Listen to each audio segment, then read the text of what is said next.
Welcome to the Movie Draft Podcast. I am Ethan Simi, and today I'm joined by my wonderful co-host, Ben Lawhorn. Hello. And our wonderful guest for the episode, Tyler Whitmore. Hello, everyone. And today we are drafting the biggest Oscar snubs of the decade in a regular style draft. Ben, what's up, dude? How are you? This is the first time you've been back on since the Sundance Film Festival collaborative draft. Mm-hmm. Had some feedback on that. And I just want to give you my personal feedback. I still think it's incredible that you put Zola at 3, and we didn't really have a choice, and we stuck with it. And for that, I say, how does it feel to be so cool? I'm sleeping well. I think Zola 3 was the move for sure. That was a fun draft. So long Sundance. Everybody left my state. Good. And that's great. So for the last time ever. Normal. Yeah, exactly. So we're all happy here. Yeah, about the time that this episode comes out will be I think we miss it by one day. If I remember correctly, it'll be the 10-year anniversary of The Witch, the movie that we played at 4 on the Sundance Collaborative Film Festival draft. I told Molly the other night that I have to rewatch The Witch for probably like the third or fourth time now, because I am going to write a piece about it for the Rolling Tape for the anniversary. And she's like, "Oh, you've seen that before, right?" And I was like, "Yeah, I have." And Ben's not fond of it. And she goes, "Oh yeah, I remember I watched it with you and I didn't like it either." So you have an ally, Ben. Shout out, Molly. I appreciate it. There's dozens of us. I love it.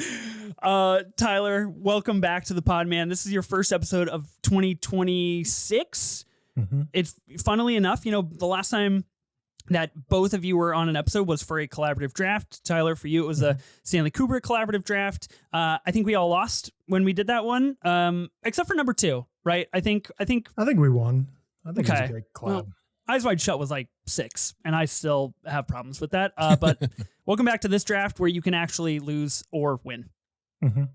Yeah, looking to keep the wins coming, but yeah, I'm a little on edge. Like I was telling you guys, I had some technical difficulties before joining. My computer's crashing and sending me error codes I've never had before.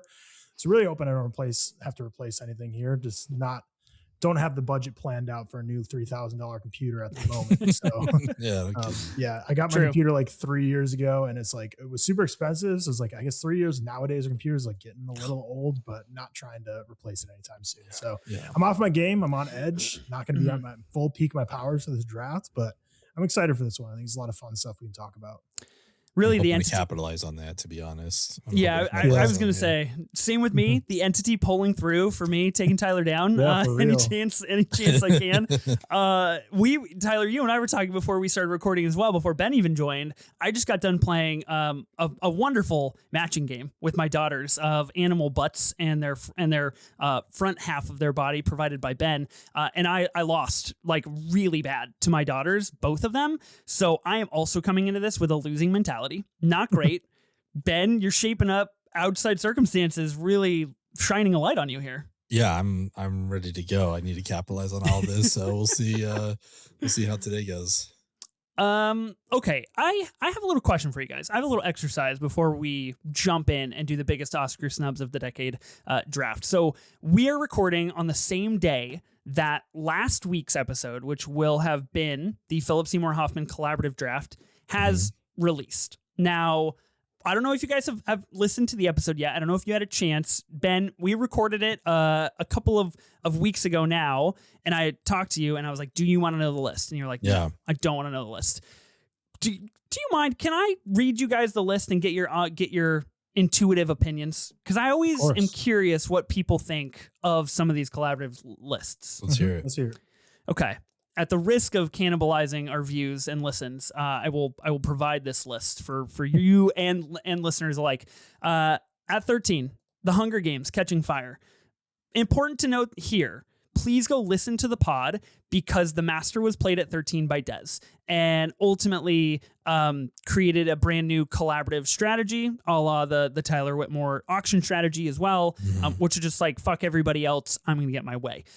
It didn't stick. Number 12, Synecdoche, New York. Number 11, Punch Drunk Love. Number 10, Mary and Max. Number 9, Mission Impossible 3. Number 8, Twister. Number 7, Magnolia. Number 6, Happiness. Number 5, Doubt. Number 4, Moneyball. Number 3, Before the Devil Knows You're Dead. Number 2, Capote. And again, notably, number 1, The Master. Moved all the way up the board. Tyler, Okay. quick thoughts on this board. Was Boogie Nights not on there? Boogie Nights was the unfortunate PTA sacrifice we had to make because Dez put Moneyball at 4, even though we all agreed Boogie Nights would make the whole list. That's fine. I mean, The Master to me is probably his number 1. I haven't really sat down and thought about it, but probably for me, I think Synecdoche, New York's too low on that list. But other than that, don't have too many issues. Okay. Wow. Good to hear. Tyler's stamp of approval, pretty much. Ben, thoughts on this? MI3, number 9? I'm happy. I still got my little MI3 going on right there. Happy that it's on the list. Sad Along Came Polly didn't make the list. Sure. For me, I love Moneyball. I mean, I'm an A's fan. His role in that, to me, doesn't, substantiate a number 4 on the list. Like, he's great in it, but like, he's great in everything. And this role just seems like that could have been Boogie Nights. It could have been something else. So I'm surprised Moneyball's that high.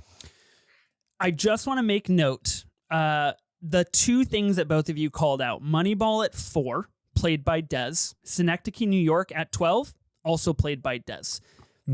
I see a common thread. I'll just leave it at that. Shout out Dez, doing the Lord's work over here on the collaborative drafts. Incredible work. I leave for Disneyland tomorrow, and I have packed my orange beanie, and I have packed 1 baseball cap, and that is my Mission Impossible 3 baseball cap that you have given me, Ben. So I just want to, give a shout out. MI3 heads, we're out there. I hope to find more of you in the wild. I genuinely hope someone talks to you about it. I'll be so happy if someone's like, "Hey, nice hat." I'm just gonna be in line for Space Mountain. Somebody's gonna be like, "Yeah, MI3, right?" I'm just gonna be like, "My fucking guy." Yeah. New best friend alert. Speaking of Mission Impossible 3 and Academy Awards that never were, we are doing the biggest Oscar snubs of the decade. Now, it is important distinction here that we are doing of the decade so far. We are recording this when we are about 6 weeks away, 6.5 weeks away from the 2026 Academy Awards, in which seemingly PTA in one battle after another and Ryan Coogler and Sinners will probably dominate most of the night. We, of course, yet to be seen how that ends up shaking out. But we are talking about the things that are not nominated / were never nominated for the Academy Awards. Ben, I'll start with you. Oscar snubs. People seem to gravitate towards this every single year. That talking about snubs is invariably more exciting than talking about the 16 nominations or the 14 nominations that a movie received. Yeah. Do you stand by that? Do you think there's something to talk about with snubs? I mean, snubs are fun. It's like for so many of these categories, a majority of them, you have 5, potential movies that are going to be nominated. And I mean, this speaks even directly just to the director category where we have 10 best pictures, but only 5 of those directors are going to get nominated. So what does that mean about the other 5 that the directors didn't get any nominations? And we're going to talk about that category obviously as well. It'll be interesting to see what comes up, but it's fun to how did you guys screw this up so bad? How did you guys miss this person? How did you forget about this movie? It's always fun to do that. And then the same goes for on the actual awards night, with when something wins, you're like, wow, okay, I didn't think that's what was going to happen here. So yeah, I think snubs are super fun all the way around because sometimes the winner is so obvious that it's more fun to talk about who they missed out on. Yeah, totally see that sentiment and agree. And I think we'll have a lot to talk about with that. Tyler, where do you stand on this conversation on snubs? Yeah, I think there's just something primal about human instinct to want to talk about what was left out as opposed to what's included. I just feel like it brings out a combative side of us. I'm a huge college football fan. When they choose who's going to the college football playoff, they'll spend, if it's an hour-long show, they'll spend a minute talking about who's in and 59 minutes debating who was that first team person left out? Why were they left out? This is crazy. I don't know. It's beyond just movies. It just seems like everywhere when there's any awards or anything like that, it just seems people like to talk more about who was not there than who was there, unless you have crazy surprises like Andrea Riseborough and To Leslie 3 years ago. That was a big surprise inclusion that generates buzz. But for the most part, when the 5 nominees are like in the top 8 predictions, it's like, okay, I assume like people were a little surprised with Kate Hudson and Song Sung Blue. People who followed the award season this year weren't that surprised, but I think general public's like, wow, she got in. But that's why I don't think you see people debating it too much, because it's like, did she deserve it? That's up for debate, but people weren't like talking too much about it. Rather, they're just going to talk about people who got snubbed and left out. So always fun conversations to be had. Yeah, I mean, we are pretty much in the thick of Academy Awards season right now. DGAs just happened for us yesterday or 2 days ago. No, I think yesterday. And PTA won DGA and won director, and that's a pretty strong signifier that he's going to go on to kind of run that category at the Academy Awards. And so we are definitely getting to the point, at least in this season, as happens every year, where people need to find other things to talk about. And with that comes the snubs of this person should have been in, this director should have been in, this movie should have been in. And it's interesting because like this year there is always, and there has always been, and there will always be an Academy Awards villain when it comes to Best Picture, comes to director, whatever you want it to be in general. Obviously, last year, pretty prominent that Amelia Perez was kind of that movie that people really stuck to. This year, it seems to be that nobody likes F1, which I take great personal affront to because it's a really fucking good movie.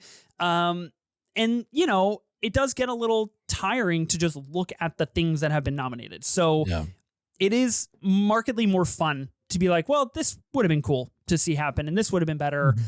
Looking back at some of these, things that did happen is interesting. And I wonder if we'll kind of talk about some of those. I'm thinking like primarily, a couple of years ago, Paul Mescal getting nominated for Aftersun, right? That is something that like, I don't think at the time was really a thing, and people were kind of like wish casting that, and it actually did end up happening. So there is always that possibility that something kind of comes along and makes that a reality. But our exercise here tonight is to draft people, movies, things that received 0 nominations, complete snubs.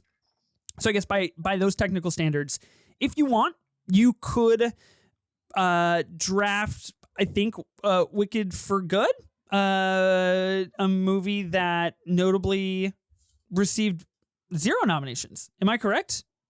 I believe so. Yeah. So, hey, if that's your number one pick, you do you. Can't draft the first Wicked movie, however. So I do want to ask you guys, Best Picture this year, who do you guys think it's going to be? This episode's going to drop 4.5 weeks before the Academy Awards. I know it's an 18-year-old movie, but I'm still holding out hope for Dark Knight. We'll see if they can pull it out. That's what I'm going for every year. So we'll see. Yeah. They really should do like a award every year of like 10 years later. This is what it should be. Yeah, for sure. Dark Knight, tough beat. Changes the Academy Awards forever. Doesn't win. What about you, Tyler? Who I think is going to win Best Picture this year? Yeah. Yeah, I think it'll be one battle after another. I think that one's pretty signed, sealed, delivered. But the thing is, Oscar nominations come out so early.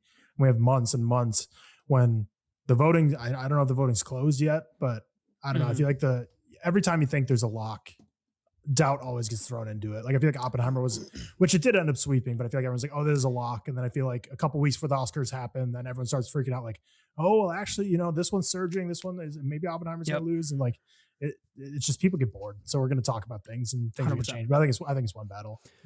Yeah, 100% agree. I mean, I think, the interesting thing this year will be, is there a director picture split, which is a pretty rare thing to happen. But this would be the year where we could probably see that happening. Final voting for the Academy Awards begins February 26th. Final voting ends March 5th. So, and then the ceremony takes place 10 days later on March 15th. I just want to put a timestamp right now. I want to stick my torch in the ground, and I want to say F1 nominated for 4 Academy Awards. Best Picture notwithstanding, I think it's going to win 3 of those categories. I think it's going to win sound, VFX, and the other thing it's nominated for, which is escaping me at the very moment. But I think there's a lot of kind of below the line support for that movie that saw it get into Best Picture. So when that comes true, and I get to come on this show in 6 weeks and claim my victory I just want that out in the world. For this draft, what are you guys doing? How are you guys prepping? We do any prep research, Wikipedia? How are we feeling? I prepped, and then, which is probably my own fault for not understanding the text. I think a curveball, which actually most of my prep I'm not realizing still works, but I thought it was just if they weren't nominated for Best Actress, then they could be a snub. But if that movie's been nominated for any Oscars, you're saying we can't draft it? Yeah, I want to clarify this because a lot of mine is just like. So let me go for an example. If I wanted to do Best Picture as Babylon, but if Justin Hurwitz was nominated for score as Babylon, like Babylon wasn't nominated for Best Picture, but are we saying that's not a snub because it was nominated for technical awards or a award? No, I think I am approaching it category specific. Okay. I think you said something in your preamble that like threw some doubt into my mind because I think like, it made it sound like it couldn't be nominated for anything, and I was like, oh shit. No. Like, yeah, you're like Wicked for Good could be used. I was like, wait, Wicked for Good got 0 Oscar noms. So like, are we only doing? Which again, I could scramble and find, but that would change my prep. But other than that, yes, I did do prep. Okay. Now that we clarified that, yes. Yeah, I apologize for throwing any doubt. We will go over the clear rules here in just a minute, but it is going to be category specific. So if that movie, actor, actress, director, whatever, did not get nominated in that category, that to me constitutes a snub. So I think we can do that. Ben, how's your prep looking? You texted me earlier and you were like, what time are we recording? And I was like, we're recording at 6:00 my time. And you're like, great, I have an extra hour to not prep. Yeah, exactly. I did some prep. I feel pretty prepared for this for the most part. This is without a doubt just going to be go with my heart team. I'm not going for the votes. I'm just going for, this is the Ben Lawhorn Oscar makeups. That's what this is here. So not planning on winning, just following my heart. Okay. Not planning on winning, although arguably you have the greatest upper hand you've ever had in a draft right now. I guess that's true too. Yeah. Yeah. Okay. Could pan out for you. Who's to say? I have shortlists for everything. We'll go through the categories here in just a second. I am very aligned with you, Ben. I am very aligned of like, I don't know what wins this draft. I don't know what people want to see. Every year, there's some type of narrative around 2 or 3 or 4 people that are like, they should have been nominated. And if they were, the Academy would have finally gotten it right. Yeah. Heads up. It's never going to happen. And that's always going to be the narrative forever, as long as we live until we die. So I don't understand. With that in mind, my shortlists are looking pretty Ethan coded. So if you don't want to hear me talk about certain movies for the 110th time, maybe not the pod for you. Maybe maybe brace yourself a little bit. Catch you next week. Catch you next week. When I'm probably talking about more movies that I talk about every single week on this show.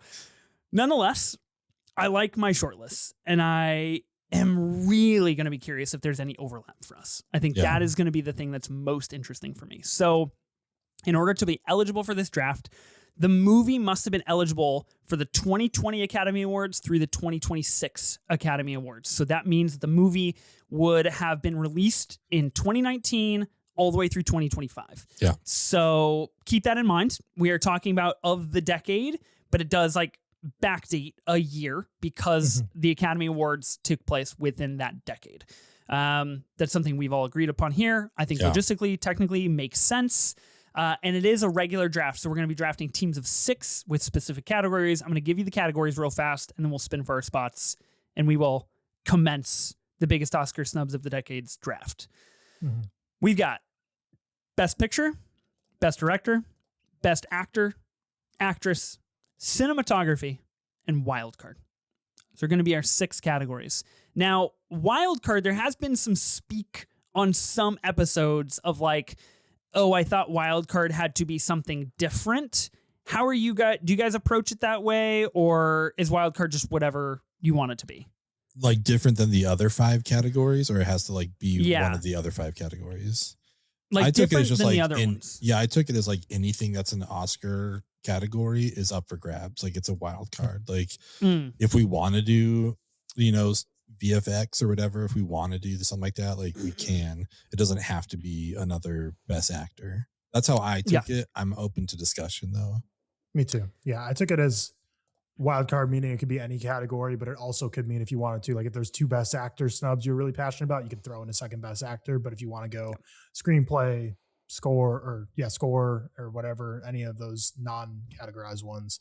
Oh, birthday balloons. Nice. Oh, yeah. I don't know why that happens. Tune into YouTube, watch the video, people. Yeah.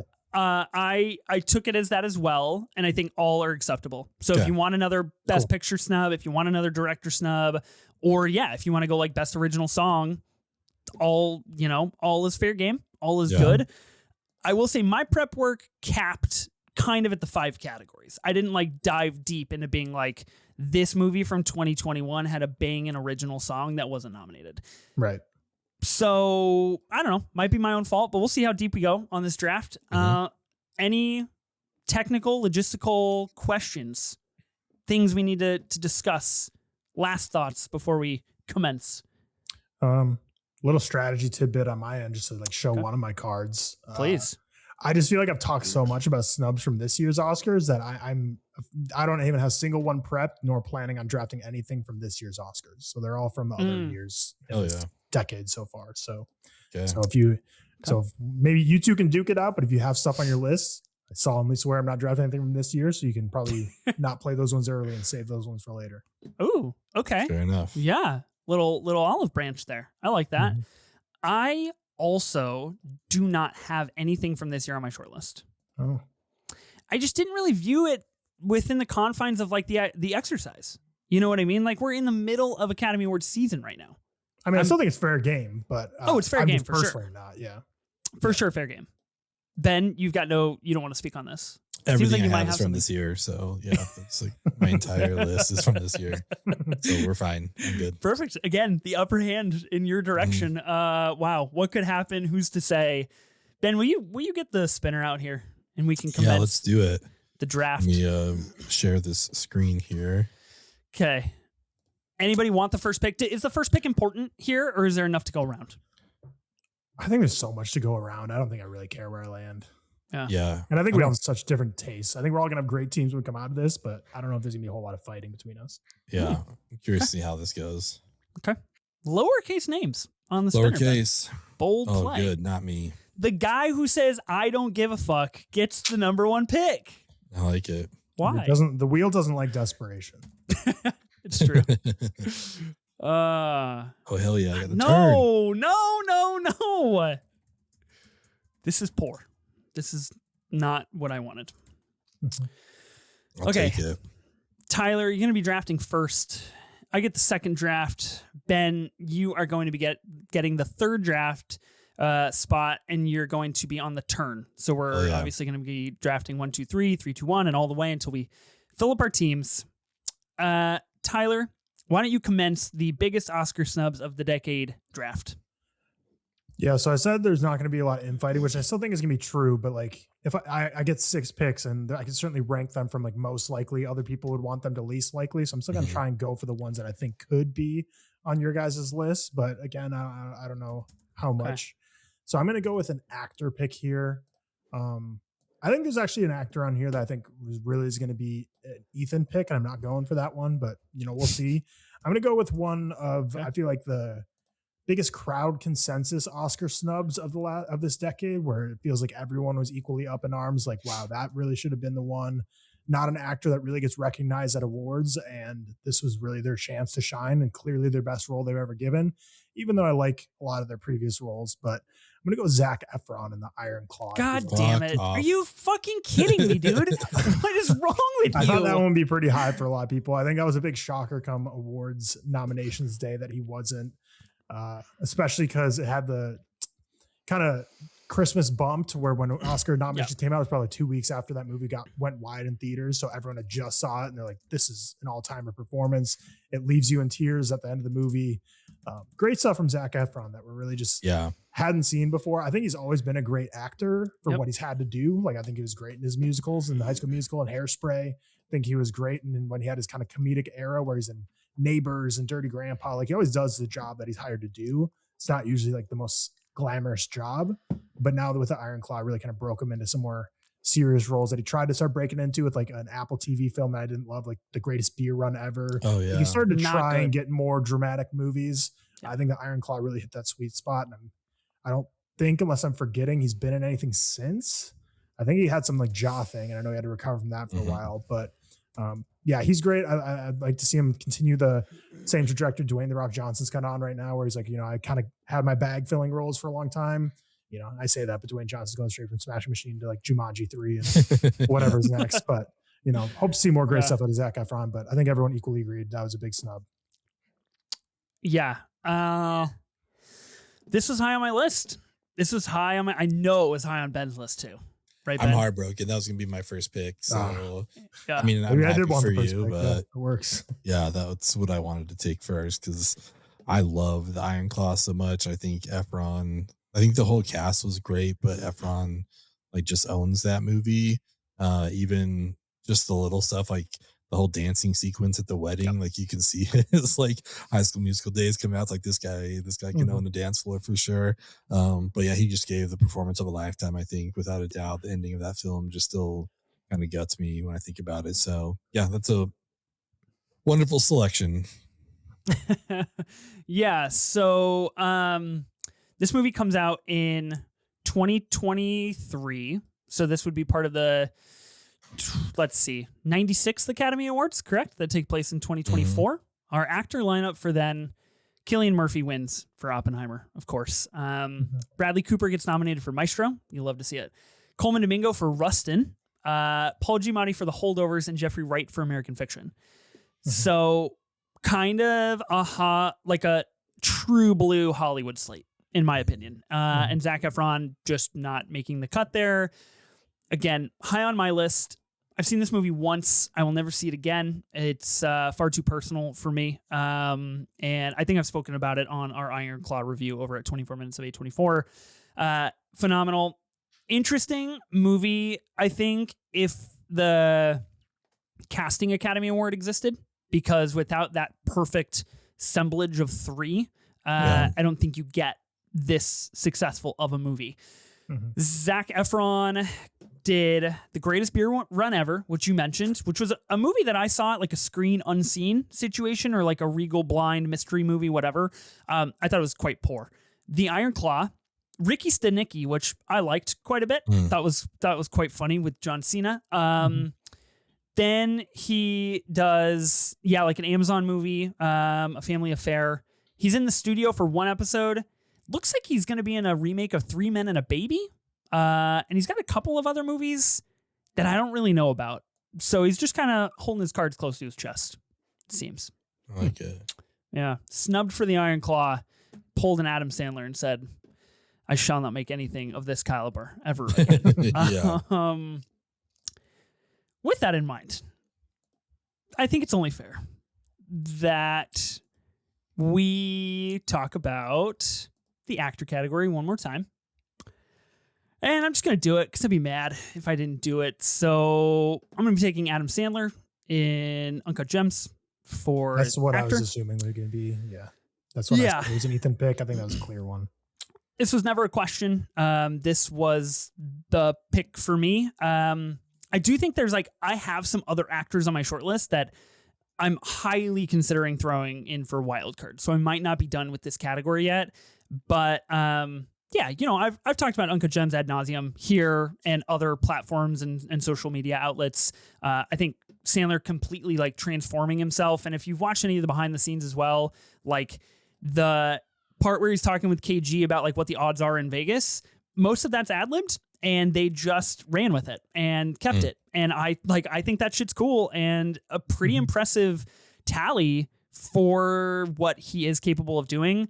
And most famously, he did say, if I don't win an award or if nothing comes of Uncut Gems, I'm just not going to make anything this good or serious ever again. He's kind of stuck to it, which, kudos to him. Not ideal for me, but good stuff from the Sandman. Yeah, this is a clear next choice, and feels like it belongs on your team. So I think it's a great call. No Academy Awards, correct? I don't think so. No score. No cinematography, just nothing. A whole lot of nothing. Yeah. Mm-hmm. Interesting in a year. You mentioned the Smashing Machine already, Tyler. A year that we just got 2 different Safdie movies from Benny and Josh. Alone, Parted Ways. Uncut Gems, the last movie they made together. I think fascinating, especially considering if Timmy does go on to win an Academy Award, what that does for maybe the legacy of what a Safdie project can get you. Yeah, tough, damn. Maybe I'll just watch Uncut Gems again tonight. Who's to say? Who is to say? I feel good about that. Thanks for letting that slide, Tyler. Thanks. Mm-hmm. You got 2, Ben. Yeah, I do. Let's see. Man, this is kind of tricky. Can I vamp for you for a brief second? Yeah, tear it up.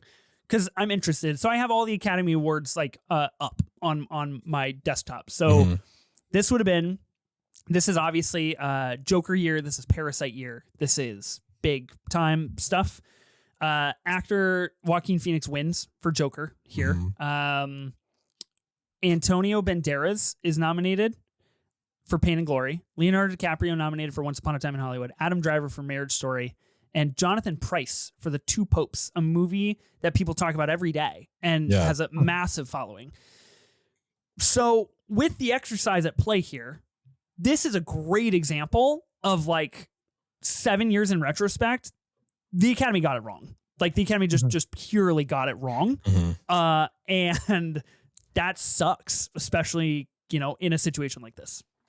I also think it could be a fun exercise because I see people say, if you're going to talk about a snub, you have to say what it would replace. I think we should say whenever a draft pick, who you're kicking out of that nomination group for that year. Oh, interesting. So I guess to vamp quick, so to backtrack, I think for me, for Coleman Domingo for Rustin should not have been nominated. I think the Academy was not patient enough. He's one of the greatest actors working today. I feel like they're we got to nominate him when if they were just patient. He had Sing Sing coming. He had so many great movies. Still, everything he's in is fantastic. He's going to have plenty more Oscar nominated roles. That's not the one you needed to give it to him for. Yeah, I would actually agree with you on that. Big time agree on that. And then I think for Adam Sandler, I haven't seen The Two Popes, so I'm kicking Jonathan Pryce out here, and I'm putting in The Sandman. Yeah, that works. Nice. Yeah. I don't know if this is a movie draft pod first or not, but with my first pick, I'm going to the wild card category. Ooh. Whoa, I like it. And this is the thing that to me for me, it's the number one. There might be others from other people there's a lot to choose from here, but I think one of the biggest omissions from last year was Trent Reznor and Atticus Ross and the Challengers original score. I was debating picking that first because that's my only wild card I prepped. So screw you, man. Okay, if you want to trade, we all did it. Look text at that. Me. Yeah, I don't know this. I don't know how many times you listen to this in my house, just driving around. You got us going to play tennis even more. You know what I mean? This score is something else. I still sometimes have a hard time wrapping my head around this is the 9 Inch Nails guy who's become one of the go-to's original score, pairings here. But I think this worked so well in the movie. It was just energetic enough. I loved it. I thought it was fantastic. And there are some other things in the wild card that I like, but nothing that I connected to as much as this original score for Challengers. Yeah. So that's what I'm going to go with for my wild card. I have no idea what was nominated that year. I'll look it up and figure out what I'd do. Oh, but I got you. I got it up. So Challengers comes out in 2024. So this is going to be the 2025 Academy Awards here for Best Original Score. The Brutalist wins, of course. Conclave, Amelia Perez, Wicked, and The Wild Robot. Now, I think it's important to remember the movies listed here, The Brutalist, Conclave, Amelia Perez, and Wicked, those were the big four. Yeah. They got nominated every fucking where. So that happened. What are you gonna, what would you knock? I mean, in retrospect, Amelia Perez is what I would boot. Yeah. Even though I never watched it, I think it's a musical of sorts. So it's kind of weird for that one to get the boot, but yeah, I don't think it needed to be there. So that's what I would do. Yeah. I think if I remember correctly, it had 9 or 12 nominations that year. It was a complete phenomenon, along with Wicked as well, which had a very similar amount of nominations. Yeah, I'm booting Emilio Perez, and frankly, challengers should have won. I'm a brutal boy, and I'm saying that, so I feel like that means something. Tyler, what would you replace? Definitely Amelia Perez would be the one to kick out there. Okay. So, important logistical note here. Challengers, the film, has now been selected, which means it is technically off the board altogether. Oh, okay. So that works. That is generally how we play, and it kind of, puts an additional wrinkle in the category rules a little bit, where if you take a movie, it is completely off the board. So with that in mind, I will say I had Zendaya in actress for challengers near the top of my shortlist. So that is no longer eligible. Gotcha. Okay. That's good to know. It's incredible work, Ben. Thank you. Such a good score. All right. I'm going to zag now to Best Picture. This is, now that I know that stuff like Challengers and Uncut Gems is off the board, obviously that totally makes sense. Yeah. I'm going to go with a movie that obliterated me. Dang it. After no. I think it obliterated Ethan. No. Somehow only got one nomination. I think it deserved at least another one. I will be going with After Sun for Best Picture. Damn it. Dude, this movie, holy shit, man. Like, I don't know what to say about this movie for people who haven't seen it, but again, like Ethan and I, we were in the prime of our A24 pod at that time. Everything Everywhere All at Once was just everywhere. It was the number one movie for a very long time, I think, for both of us personally. Yep. And then you watched this film, you're like, I have a new number one for the year. And I was like, shut the fuck up. There's no way. Like, what are you talking about? Like, there's no way. Yeah. I apologize for everyone that's heard this story, but like, I eventually got around to watching the movie, and I was like, that was cool. Like, good movie, whatever. That's nice. And then the next day at work, I just started bawling at my desk. I was like, oh my God, wait, that movie's like kind of perfect. Like, it just hit me so hard the next day. I was like, oh, that is a devastating film. Like, it is so well done. Like, I know that we're now taking this off of other categories. So I did have Charlotte Wells and director on my short list as well. But yeah, After Sun, I think, I don't know. It was a solid year. I pulled up the best, like the 10 nominees. Like, it's a really good year. To upset Ethan, I want to kick off Tar, but I think like, fuck you. You can't hit me twice, Ben. Just leave me alone. I won't do it. Like, objectively, it's probably Women Talking that needs to go. But I do like Women Talking. That's not just like, it's a good film, but out of everything that's nominated here, to me, it's the one that I think would need to get booted. But yeah, After Sun. So you're going to kick off the only movie in which women is in the title? That's great, Ben. Yeah, I know. It's good move for me. So this sucks. This was high on my Best Picture shortlist. I also had Charlotte Wells for director. I also had Frankie Corio for actress. Oh yeah. So this was kind of across my whole slate. Of course, we did talk about Paul Mescal being nominated here, which I think is one of the cooler nominations of the past decade that the Academy Awards have done. This is the year, like you mentioned, where Everything Everywhere All at Once wins. So it unfortunately, I think to a lesser degree, but does fall within like what happened to Sing Sing. Like, you only have so many things to go around, right? And I think, or so many resources to go around for the same distributor. We're going to see the same thing this year with Warner Bros. And Sinners and One Battle After Another. Where they put those resources will be really interesting the closer we get to voting. Everything Everywhere wins. Then we have All Quiet on the Western Front, Avatar: The Way of Water, The Banshees of Inisherin, Elvis, The Fabelmans, Tar, Top Gun Maverick, Triangle of Sadness, and Women Talking. I think, unfortunately, you are right. Just in terms of the lexicon, like Women Talking kind of gets booted. Yeah. I really liked Women Talking. I remember seeing it and ranking it quite highly in my 10 power ranking. But yeah, After Sun should have been nominated for sure. Damn. Tyler, would you boot Women Talking as well? I actually really like that movie, but Yeah. let's see. Actually, I might boot Elvis. I What was would you gonna say say, if I think a said lot that, of Ben? people would boot Elvis. Yeah. I'm probably booting I loved Elvis, to though. be honest, Yeah. which I still like that movie. I think I give it 3.5, but Women Talk might be a 4 for me. So yeah, Okay. but solid collection that year. Yeah.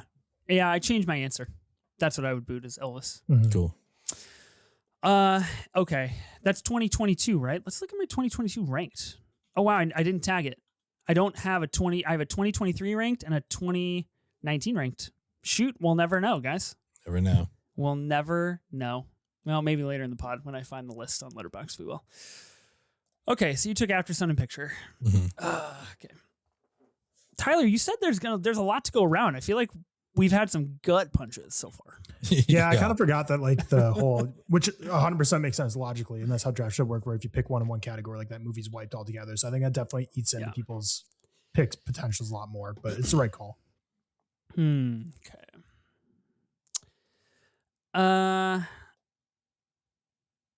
Okay. I feel pretty good about this pick. I don't think it's on anybody's list, which might not be a wise second round, but I'm feeling a little too indecisive in my other categories, and I feel quite confident in this one. So I'm going to stick with this for now and buy myself some time. So I'm actually going to go actress, and I'm going to go with, you guys will have to help me remember, because I do feel like this was part of the conversation of this person should have been nominated. Like, it would have been so cool to see this happen. So in actress, I'm going to be going with Nicole Kidman in Baby Girl. Scared me. You scared me the whole preamble. I thought you were coming for my girl, but you're not. Okay. Okay. No, that's, yeah. I don't know who that is, but you can have her. I'm going to be going with Nicole Kidman in Baby Girl. So I have an interesting storied history. I feel like I've said it before, probably when we talked about it, Ben, on our pod, but I saw Baby Girl at TIFF in 2023. And it was one of the last movies that I saw at the festival. It was one of my worst viewing experiences I've ever had in a movie theater. It was a public ticketed event. I couldn't get into the press screening, or the times didn't line up or whatever. And so I went, and so that already, I hate to say it, but like seeing a movie like that at a film festival with general public kind of already knocks it down a rung, because like people aren't really, it's kind of a crapshoot if they're actually going to be there for the movie or not. And unfortunately, I sat next to someone who was very distracting, and was not on the wavelength that this movie was. And Baby Girl, of course, a quite like highly sexualized movie about power and women in the workplace and the dynamics of a marriage and pleasure and how all of those things encompass each other. And so you can imagine seeing a movie like this with someone that is not on that wavelength, really distracting. Yeah. I checked out and I left TIFF, and I was like, that sucks. Did not like that movie. I bought it on Blu-ray because I was like, I'm going to try this again. Tried it again in my home, and I was like, okay, that's a 4.5 star movie, and it is fucking phenomenal. And I loved every single second of it. So all this to say, that's who I'm drafting. Also, if you saw a movie under bad circumstances, maybe try again. And, you'll have a better go around possibly. But I think totally deserved for this. I do remember the conversation being like, she really put herself out there, and she's doing things that nobody her age is doing right now. And that needs recognized. And so I'm here to recognize it. Who'd you say you'd kick out? I don't know. I haven't gone over that. Let's see. 2024. So what are we looking at? 97th Academy Awards. Is this the year Mikey Madison won? Yeah. Okay. So Mikey Madison wins for Nora. Interestingly enough, another, highly feminized role of sexual individuality. Cynthia Erivo nominated, Carla Sofia Gascon nominated, Demi Moore nominated for The Substance, and Fernanda Torres for I'm Still Here. I'm kicking out Carla Sofia Gascon for Amelia Perez. This is a travesty. Yeah. Man, that would have been so cool if Nicole Kidman got nommed. Nice. Okay. I'm 2 for 2 on picks and A24 movies. You love to see it. Good job. Any Baby Girl thoughts? I'm not super high on Nicole Kidman, so Period, or in that in movie? general. Just in general. Wow. Yeah. You're a That's a- Regal Unlimited member, not a Stubbs member, I take it. Yeah, exactly. It's Cinemark pride over here. Yeah. Wow, really? I didn't know that about you, Ben. Yeah. I don't know. Just never. Just never vibed. Yeah. Not on the same length. Okay. He- All Or right. in Russell He Crowe. kept Keith Urban in the divorce, I guess. Yeah, exactly. You've seen Paddington though, right? Mhm.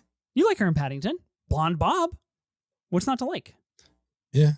She's fine in Paddington. I agree. Yeah. I agree, Ben. Team Ben. Wow. Thank you. No, I like Nicole Kidman overall. Bad though. take. I Bad think Baby take. Girl's fine. Fine movie. Great performance. Fine movie. Fair. I'm probably like markedly high on it compared to a lot of people. I mean, you were So- right though at the beginning though when you said like you weren't sure or not if she was in the awards conversation. I vividly remember her. She was like that number 6 or 7, so she was definitely in Yeah. talks. Also in talks to star in a future erotic thriller for A24 as well. Likely place for which her to be. is- Yeah, it really checks out. Okay, Tyler, you have 2 picks. Yeah, I mean, strategically, I maybe don't need to go actress now because it's off the board for you. And also, this actress, I think it's the only thing from this movie. So I don't think taking this movie away is going to hurt anyone, or I'm 100% confident won't hurt anyone. But this is, for this actress, this was kind of her coming out party. And since then, she's been in bigger movies, but I still think it's always the best she's been. She's been in a very successful financial wise A24 film. In a big franchise continuation, both of those in the last 2 years. But I think this was a really big, I'm here, I'm on the scene, and I'm someone you need to talk about. And that's Kaylee Spaney and Priscilla. Nice. One of my favorite performances of the decade. I think she's fantastic. I was really sad to see her not get nominated there. And again, she's been in bigger stuff since, in terms of Civil War is a much bigger role, Alien Romulus, but Priscilla was just so restrained, devastating, emotional. Yeah. Her alongside Jacob Elordi was fantastic as well.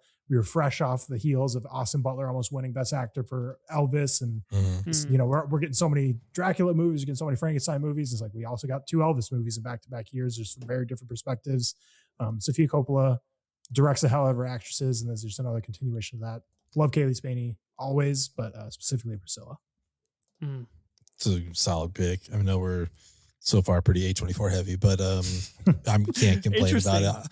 I mean, that was on the short list for like makeup and hairstyling. I thought Priscilla was going to be nominated for sure, with everything that's going on and just nothing. Yeah. But Katie Spaney was fantastic in Priscilla, so I think it's a solid pick. Yep. And that was 2023 was when that movie released. So that's when you had Emma Stone, Poor Things, Annette Bening, Naiad, Lily Gladstone, Killers of the Flower Moon, Sandra Hüller, Anatomy of a Fall, Carey Mulligan, and Maestro. Another one that I just think is pretty clear here, Annette Bening for Naiad is the one you take out of that, put Kaylee Spaney in.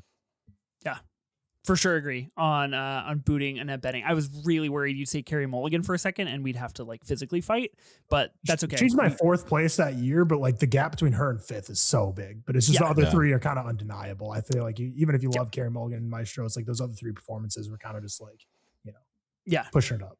Huge. Obviously the year that Poor Things wins production pretty early into the night, and it is a pretty impressive quote unquote upset that sees Emma Stone win over Lily Gladstone for Killers. So I remember that kind of being the momentum there as well. Ben, I know you're really high on Priscilla, a movie that you really, really like. Was this on your board at all? Yeah, I mean, for sure. This is up there. This is probably for me the most stacked category I have was Best Actress. So that's why I wasn't jumping immediately at it. But yeah, I think it's a really solid pick. Yeah, I think it's good. It's a movie I really need to revisit. I only saw it once when it came out, and I'd like to rewatch it for sure. Might not be the last time we talk about movies with Kaylee Spaney. I'm just gonna throw that out there. I do think what you said, Ben, is really interesting. We're really A24 heavy so far.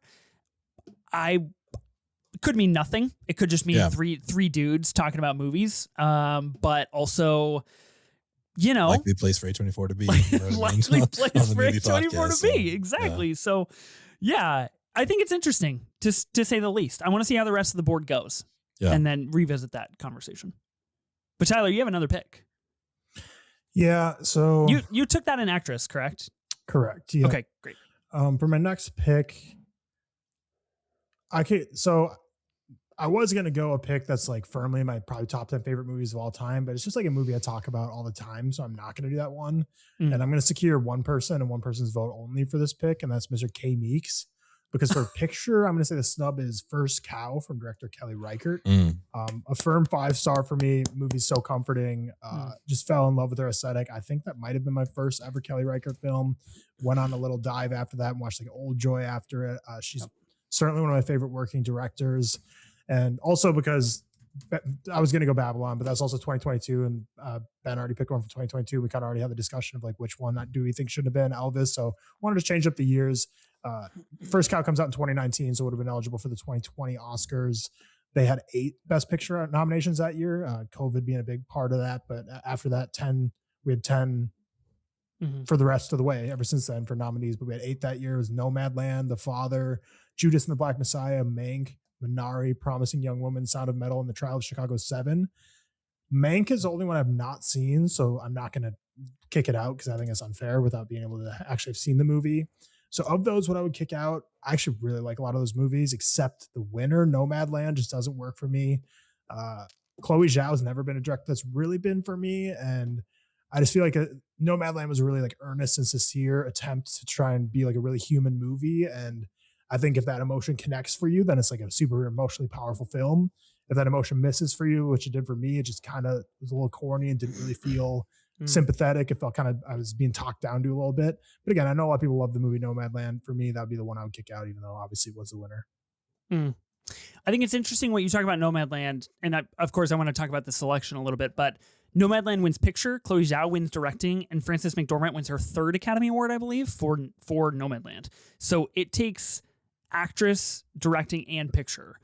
Now, very interesting because I know it's actor, directing, and picture, but like One Battle could do that this year. Could be acting, director, picture, and it's obviously been done before.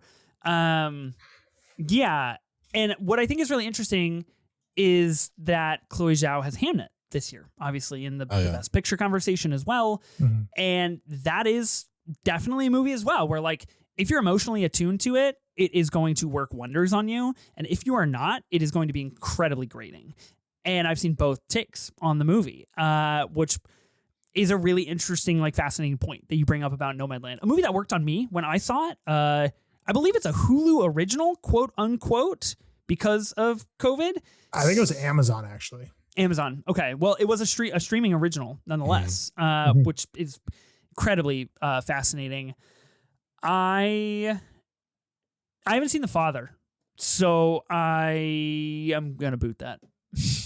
Well, actually, if you think about those nominees for a second, so Nomadland, Amazon original, The Father, don't know, Judas and the Black Messiah was released on HBO Max, Mank, Netflix, Sound of Metal, Amazon, Trial of Chicago 7, Netflix. So that was like a streaming year, which obviously makes sense with where the world was, but just I think it'll be a long time before we see like 90% of the Best Picture nominees be like direct to streaming service owned movies.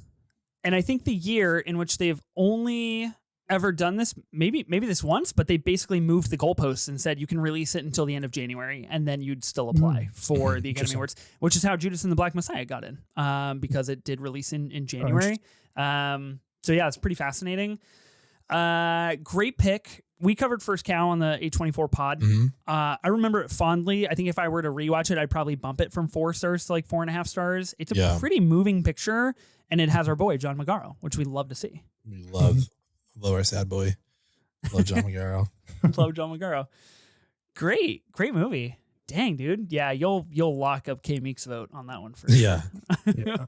And I was going to go Babylon there because I feel like there could have been some other picks from Babylon. And then I switched my mind to First Cow, which now I'm realizing I should have just like left that for my last pick. Is like, what else? Who else is going to pick anything from First Cow? So again, it's like my flu game with the computer crashing. My picks are all over the place. So hopefully it doesn't come back to bite me because I think there's potential in the next 4 picks you two have that what I should have picked is probably going to be taken. We'll see. We shall see. Okay. I'm tempted to go cinematography here, just because it's like the next easiest thing for me to pick. I'm really getting my head about picture and director. But with that being said, picture is a little tough for me because I think it gives off the idea where it's like, that was my favorite movie that year. Yeah. And that's not how I'm approaching that category. I'm approaching that category along with director, I guess, in terms of like, this would have been very cool to have happened or to have been nominated. So with that in mind, if you guys could see my director shortlist, you'd have an aneurysm. You and all the listeners. So it's really what's on the shortlist that's going to cause the least amount of mental stress for everybody involved. I'm surprised in no this director's decision. been taken yet, but yeah. I think I'm going to go there though. Oh, okay. I think that's where I'm headed.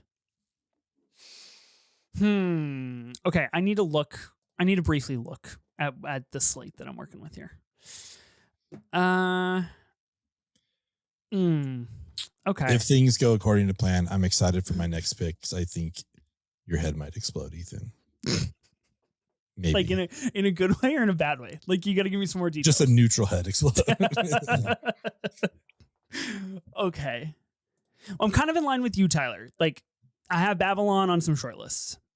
We all know how we feel about Babylon, right? Mm-hmm. So maybe clear the way for a little bit of different conversation. Mm-hmm. I have a really deranged pick in director that I think would piss a lot of people off and make me pretty happy. But at the end of the day, I would have been like, man, I could have used that better. So I'll save that for honorable mentions. In director, I am going to go with... I didn't mean it this way, guys. I didn't mean to plan it like this, but another A24 film. I'm going to go with Celine Song for Past Lives here. This is, of course, the Oppenheimer year that kind of steamrolls everything. Past Lives does get in for 2 Academy Awards. That is Best Picture and Best Original Screenplay. I think it's only natural that like director goes with that, right? And like is kind of the trifecta or the triumvirate of that Academy Awards package. This is the year Christopher Nolan wins for Oppenheimer, of course, and is crowned the king of Hollywood. Justine Triet for Anatomy of a Fall. Martin Scorsese, Killers of the Flower Moon, Yorgos Lanthimos for Poor Things, and Jonathan Glazer for The Zone of Interest. Hot take, maybe? Let me know what you guys think, but I'm booting Lanthimos here, and I'm putting in Celine Song for Past Lives, a movie that just works much better for me personally, and a movie that I think has much more like planned substance. Like it just feels like Celine Song sat with it longer and made it what she wanted it to be. So that is what I'm gonna go with. I would have loved to see her in the slate. Yeah, she was on my short list, as was Greta Lee for actress. Yep, me too. Yeah, Past Lives, my favorite movie of that year. So that's kind of where I was heading this next round. But it's all good. Really, that's where you're gonna go, huh? I mean, yeah, it was my favorite movie. I loved Beat it. you to it. This is 2023, right? Yeah. Yes. Okay. Yes. All right. I'm looking. So Past Lives was my second favorite movie. Let me ask you guys, when you guys make a year ranking, Tyler, I know you just actually put this question out on Twitter not too long ago. When you make a 2023 movie rankings list, do you lock it after 2023? Or if you go back and watch a movie from 2023 for the first time, do you dump it into that list, even though it's 2026? To me, I lock it when the January 1st hits for all releases that aren't Oscar noms, because then I'm going to go through some Oscar noms and be filling that out before the Oscars. So pretty much it's a soft lock once the new year hits, a firm lock after the Oscars. Mainly because I'll go back and look at my 2022 ranked. I'm like, wow, mine looks drastically different if I was to rank these right now. So it's just setting you up for the feedback loop of failure. If you're always going to be I don't need to be spending my brain power or time tweaking my 2021 ranked list. So it's I just lock it and leave it. And if I watch a new 2021 movie, shucks, it can't go on the list. Sorry, it's too late. Yeah. You missed your chance. I'm with that. I'm with him on that. I think it totally makes sense. Lock it in after the year for sure. Yeah, I'm with you on that one as well. People would be astounded, and I'm mad at myself. I put Maestro at 10 for some reason. Should be 2. Just a fucking crime against myself. Oppenheimer number 1, Past Lives number 2 that year. Killers number 3. So arguably pretty solid number 3. But yeah, if I could re-rank, we'd be moving some things around. But Celine Song as director, that's the pick. All right. Can't have it, Ben. And Greta Lee off the board, like you mentioned. Greta Lee off the board, unfortunately. Ooh, tough. She was on my short list too. I am about to put a 2.5 star film on my team. But I would say that like 2 of the stars come from this category that I think it should have been nominated for. What? I think Greg Fraser should have been nominated for the Batman. Fuck off, Ben. Fuck you. You can't have the Batman if you don't like the Batman. I just tried to clarify that 2 of the 2.5 stars I've given this movie is because of the cinematography. I think it's beautiful. I think it looks so good. God damn it. I have my issues with the movie, obviously. Fuck off. But it's kind of, for me, it's like a shame this thing didn't get nominated. Category for cinematography is a little slim for me, but this for me was like the clear number one. I mean, Greg, he's been nominated before. He's won before for, other movies we may talk about. But to me, this was just like, I couldn't walk out of the movie and be like, oh, that wasn't good. Like, it was good. It's a good movie. It's great to watch. And I think so much of what I like about it is because of him. So for me, that cinematography should have been recognized. Crazy Batman takes being dropped, but at least you're supporting the cinematography of it all. Yeah, Support the cause. Yeah. More Bruce Wayne, less Catwoman. That's what we need. That is the most dog shit take you literally have in your life.